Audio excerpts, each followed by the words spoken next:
टक्क लगाएर अब हामी चाहिँ 1.5 घन्टा छ मुगलिन पुग्न होइन बाइकको हालत यस्तो छ हामी यहाँ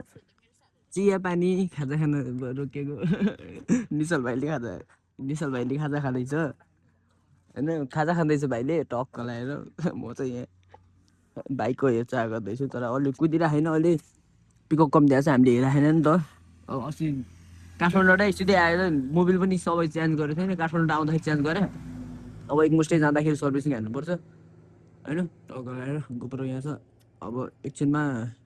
चिमन पाएपछि त किन्नु हुन्थ्यो यार लोकेसन हेर्नुको लागि त्यतिकै हेर्नु कामै लागेको छैन त्यसको सिधै निस्किरहेको यो चाहिँ हल्लिरहेको कि यसरी फेब्रिक्विक भएपछि अनि दामी हुन्थ्यो यसरी हल्लिरहेको कि अहिले त्यहाँ अगाडि ग्यारेजमा बस्नुहुन्छ फेब्रिक्विक यहाँ हाल्यो यहाँ नट कस्नुपर्छ यो नट कसिएपछि भइहाल्छ अनि टक्क साइलाइट पनि हेर्नु यो नि अस्ति राहुल भाइले टेक्दाखेरि पछाडि बस्दाखेरि टोतिर ए सुताएर टायर ऊ पोलोको टायर